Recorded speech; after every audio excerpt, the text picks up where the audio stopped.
Hello everyone, I am Mrs. Annapurna Adile and I welcome you all to this massive course on Industrial Safety and Fire Safety Management. In today's lecture, we will see our Module 10, Lecture number 32, Introduction to Hazard Identification and Risk Assessment. It also known as HERA. These are the various contents which I am going to discuss today. First, introduction to HERA. What is the objective of this risk assessment? Then we will see the risk assessment techniques, then methodology of risk assessment, and at last we will conclude all our session. Dear learners, let us see what is risk assessment.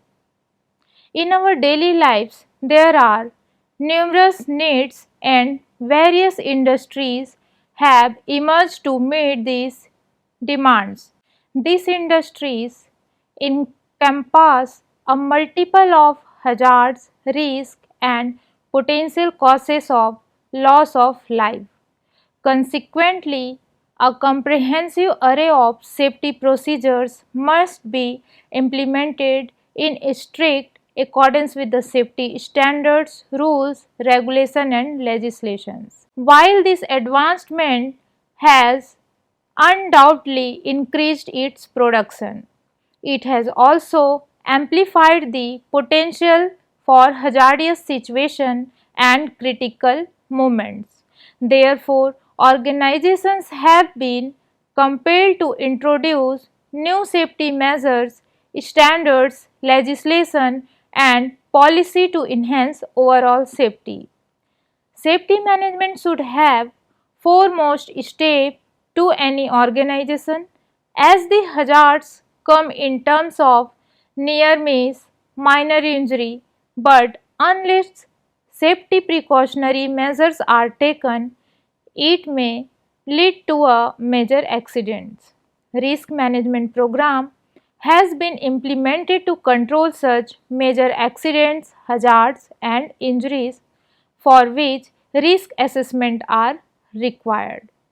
Risk assessment has 5 steps like identification of hazard, evaluate the risk, determine its control and implement the control. Review and update at last. Risk management has 4 steps: risk identification, risk assessment and risk management and at last risk control. Let us see what should be the objective of risk assessment in any industry or in organization. First, to identify the hazard and risk associated with the hazards.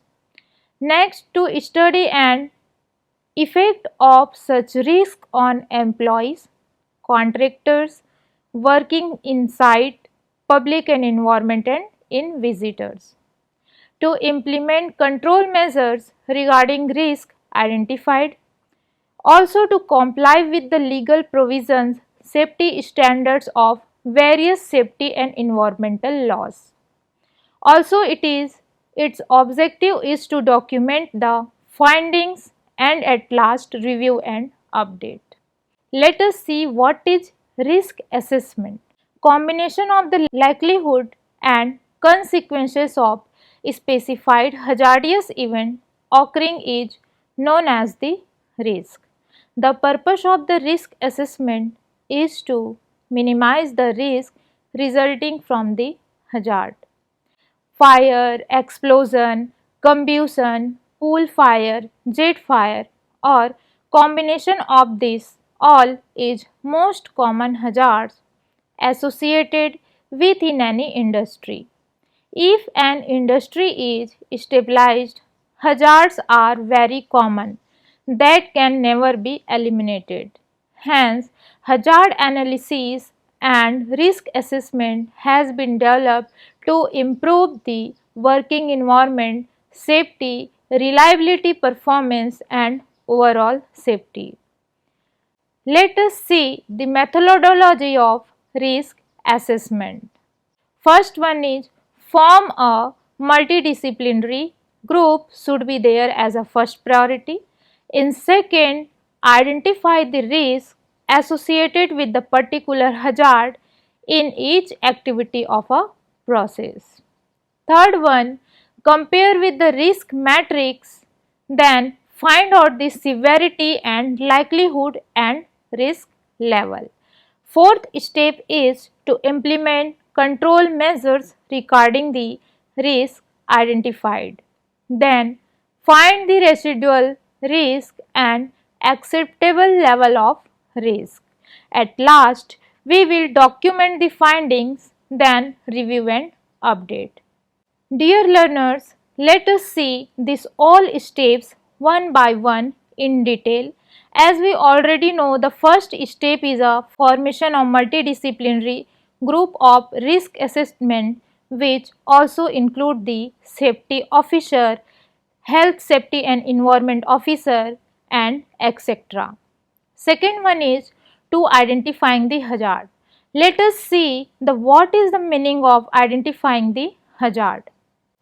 This step involves the identifying of hazards, environmental aspects associated with the activity, the source of risk and the consequences also determined in this step, which may leads to any adverse effect on process. Then third step is risk assessment by matrix method. In this stage, the extent of consequences of risk on activities determined along with probability of occurrence. While selecting consequences of any event and probability of occurrence, the present counter measures to minimize the risk can be taken into consideration. One risk can have multiple consequences on multiple events. In this step, the level of risk also decided for particular event and step must be taken to limit the risk within a tolerance limit or a safe limit so that the risk can be as low as reasonably possible or to a low level or an acceptable level.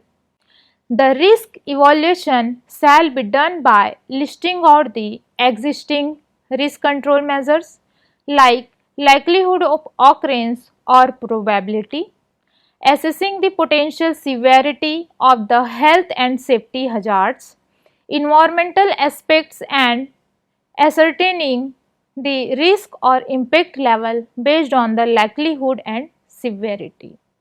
Dear learners, here we can see the in equation 1 which shows the risk index or risk assessment equation.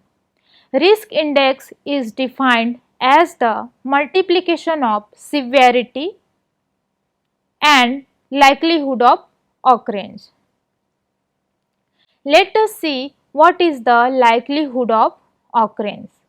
Likelihood of occurrence and description of an incident is classified as per the table given here.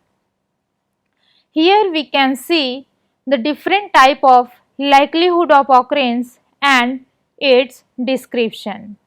Dear learners, here we can see the probability in first column and second column the sum numbers and the description in the third column. The first column shows the different probability of any hazard associated with risk, which is impossible, unlikely, possible, likely and almost certain. If any incident is impossible, it carries 1 as a status, means the event is impossible to occur.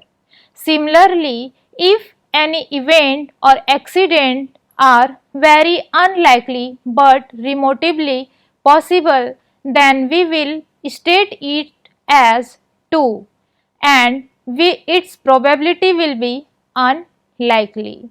Similarly, if any event may occur only in exceptional circumstances, then we will take its status as 3 and its probability will be possible. Similarly, if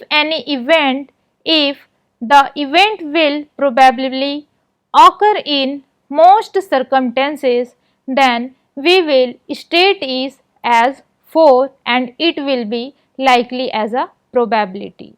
Similarly, coming to the first row, so it shows the event is almost certain to occur and has occurred repeatedly in the industry. So its status we will take as 5 and this probability of this hazard will be almost certain.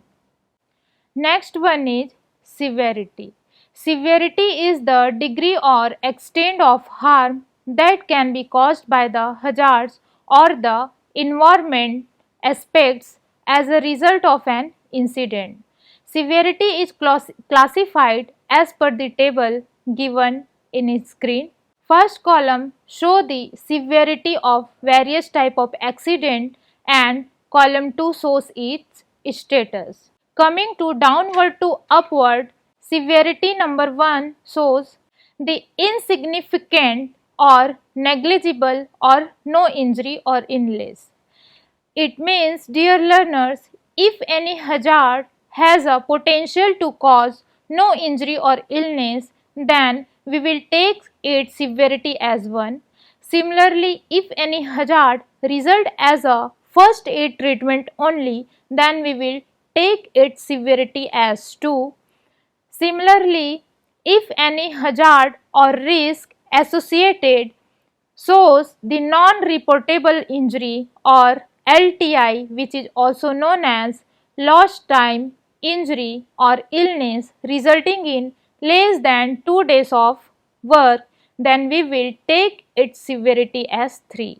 Similarly, any injury which is reportable or illness or permanent disability or it shows any medical treatment injury and also it shows the more than 2 days of work from the job, then its severity will be as 4.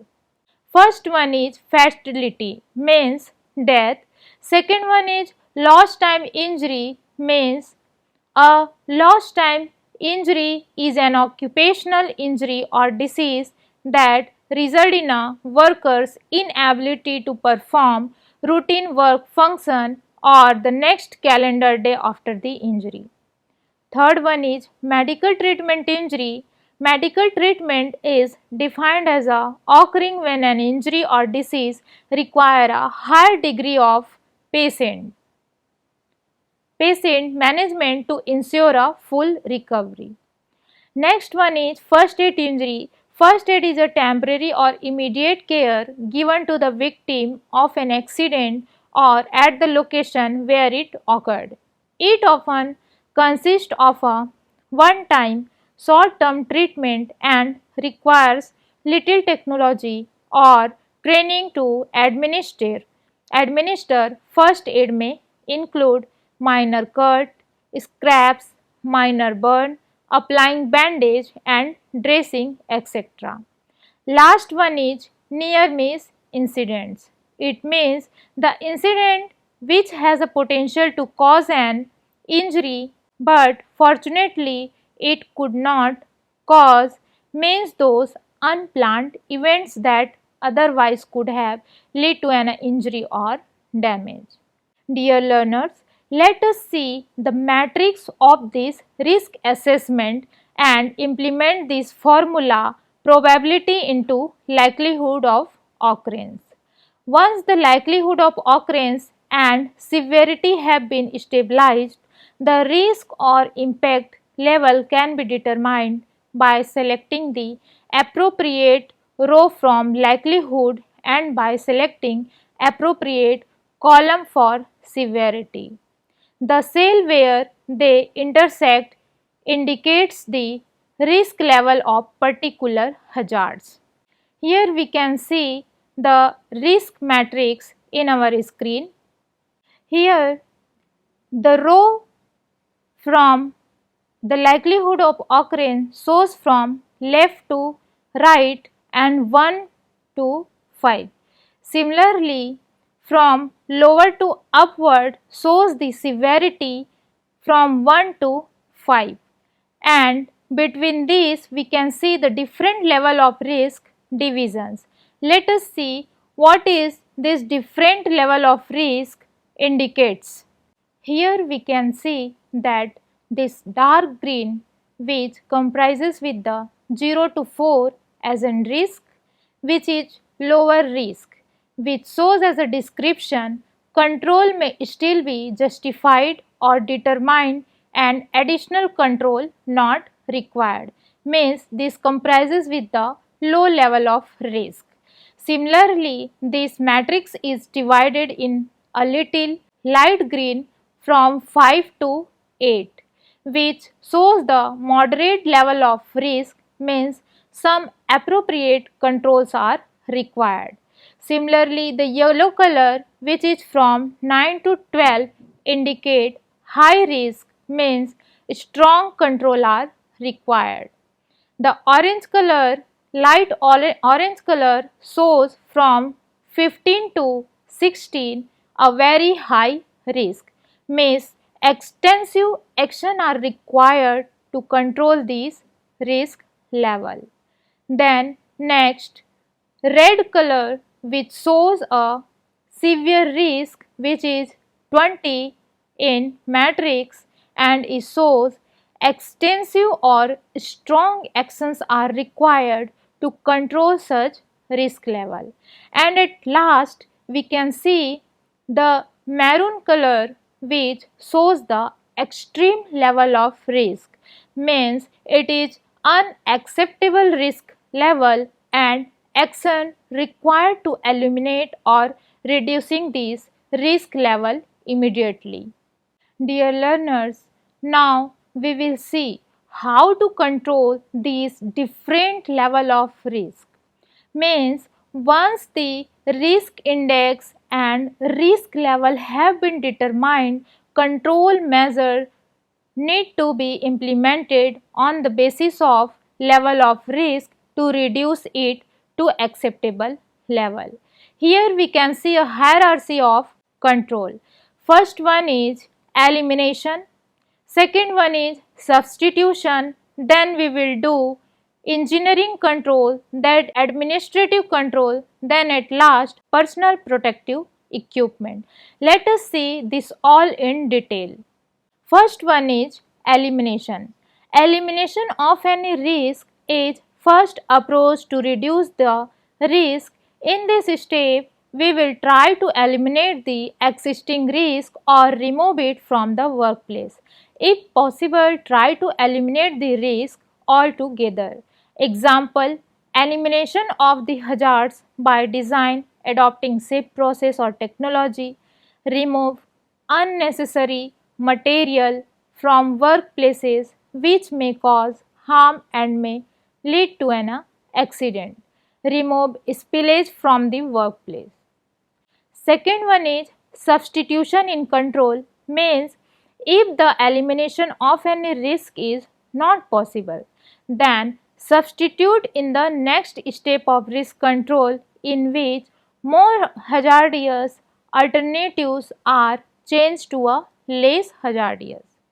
For example, substitution of machine, equipment, process or chemicals may be adopted. Third one is engineering based control.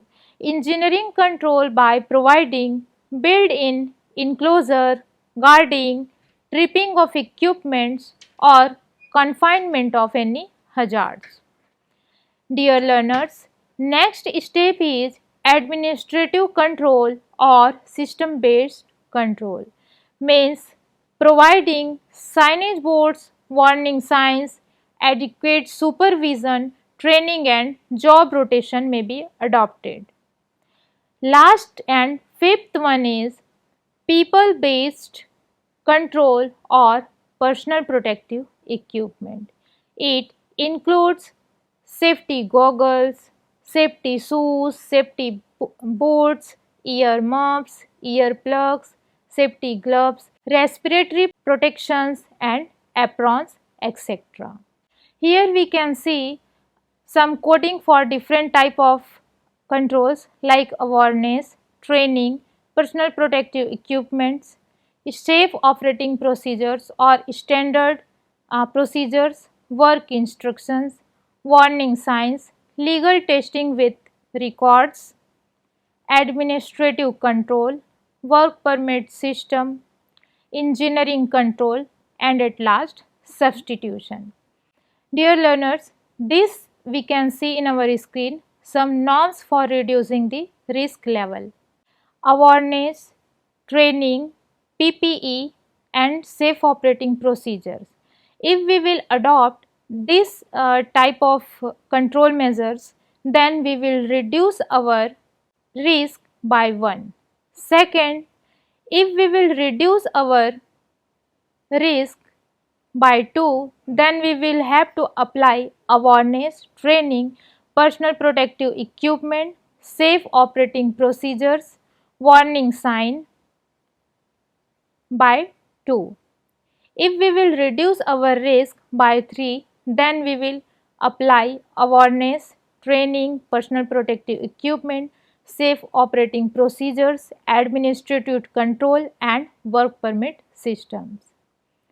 Also, if we are reducing any risk by 3, we have to apply awareness, training, personal protective equipment, safe operating procedures, administrative control and at last legal testing records. If we will reduce any risk by 4, then we will apply control measures like awareness, training, PPE, administrative control, work permit system and engineering control. Dear learners, let us see in next step in the risk control measures or risk assessment. Then fifth one is residual risk index. It means residual risk index are the remaining risk. It shall be ensured that the residual risk or impacts are acceptable and manageable. Then documentation the risk assessed. The record is focused basically on the exercises occurring, the risk postured and the control measures embraced to defeat them.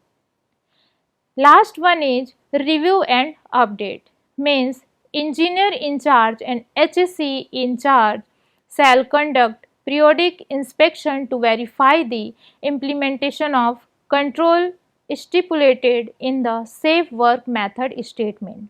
The HSE risk management system shall be reviewed periodically, taking into consideration of field audit findings, incident reports and feedback from projects.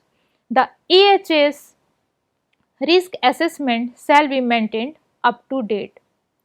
Then, dear learners, let us understand this risk assessment through some example of a captive power plant. Dear learners, here I have taken one example of equipment like boiler. Here we can see the various columns. The first column shows the activity in the boiler. Second one shows the hazards. What is the hazard associated in the boiler? And third column shows the risk involved within that hazard.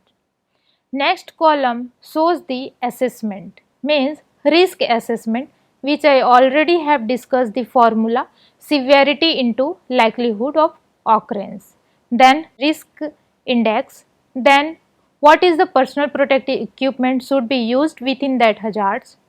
Then column shows the control measures or awareness which we will implement. Then at last we will reduce the risk according to our risk reduction norms which we already have discussed in previous slides. Here we can see the activity in a boiler. First one is blow down. Blow down, there is hazard associated with this blow down activity is generation of noise. Generation of noise comprises with the risk, that is hearing impairment. Here we can see that its severity may be 1 and its likelihood of occurrence may be 5, that is high. Then 1 into 5 means 5 is the risk index as per our equation or as per our formula. Then control measures we can apply like in as a PPE, ear plug or ear muff. Then control measures like proper maintenance of the boiler, awareness, training, personal protective equipment which we already have applied, and at last safe operating procedure or standard operating procedures. In risk reduction norms, we are reducing this risk by 1, that is 4, as we already have applied awareness training, PPE and SOP. Similarly, second process or activity in a boiler is a second one is soot blowing. Hazard associated with this activity is leakage of steam, and risk associated with contact cause burn injury. So we can take its severity as 2, likelihood of occurrence as 5, and then risk assessment 2 multiplied 5 as a 10. The personal protective equipment we can adopt heat resistance PPE. Then control measures we can adopt as maintenance from the soot blower during soot blowing, awareness training PPE, safe operating procedures, warning signs, administrative control. As we are adding in these administrative control, we can reduce these as per our norms by 2. So this risk is reduced by 2 by 10 to 8. Similarly, next activity is HFO charging. Its hazard is contact with heated pipes. Skin burn may be as a risk. Then let us see what can be taken its severity. So it is a high severity. Let us take its severity as a 5 and its likelihood of occurrence as 2. So 5 into 2 multiplied equal to 10 means its risk index is 10. Let us see what can be control measures applied in this activity. PPE for heat resistance, proper insulation of the pipes, awareness training, PPE, safe operating procedures, warning signs, and administrative control. Again, as we are adding administrative control in this, so as per our norms, as we discussed in the previous slide, we can reduce its risk by 2. So now the risk level was 10, now it is converted into 8. So this way, dear learners, we can reduce various high level of risk to the acceptable level of risk. Next example, we will take LDO charging. LDO charging, hazard may include in this LDO charging is leakage of steam. Leakage of steam can be associated risk with the contact causes the skin burns. So skin burn means its severity is high, means 5. Similarly, we can take its likelihood of occurrence as a 2. 5 into 2 multiplied and equal to 10 means its risk index is 10. Again, we can implement a risk control similar as a previous, and we can reduce is the risk level like by 2, and now the risk level is 8 from 10. Next hazard is routine checkup, which includes the hazard as noise, and risk may be hearing impairment or noise induced hearing loss. This risk includes the severity as 1 and likelihood of occurrence as 5. 1 into 5 equal to 5 as a risk index, and proper PPE or control measures we can take as a proper maintenance, awareness, training, PPE and warning signs. Means including this all level of risk we can reduce as 1. Means prior the high level of risk was 5 and we had reduced these by 1, that is 4. Now coming to the conclusion. So By applying this risk assessment, the main aim is to zero incident to achieve a zero incident in any workplace. The moment of the zero incident starts from the conceptual design itself. For achieving zero incident, policy must be zero tolerance. The focus shall be developing the system and implement it. Right tools and tackles for right purpose should be there. Designing, planning and utilization of resources are vital ingredients to have a safe and healthy atmosphere around the premises. The role and responsibilities of the safety officer shall be reviewed and updated periodically. If any incident happens, then a safety engineer is also responsible for the execution engineer. Safety is not only a staff function, it is a combination of staff and line function. Consequences exertion with let you back one step from present and it will act as a hindrance in faith building process. If the top managerial approach is not towards the pro safety drive, then it is regarded as a failure of a safety officer. Whether it is engineering control, substitution theory, and administrative control, or imposing of PPE, we cannot ignore the theory of man behind a machine. Hope you learned a risk assessment technique and implement in your studies and workplace as well. In the next session, we will see hierarchy of control in detail. Thank you for your active participation.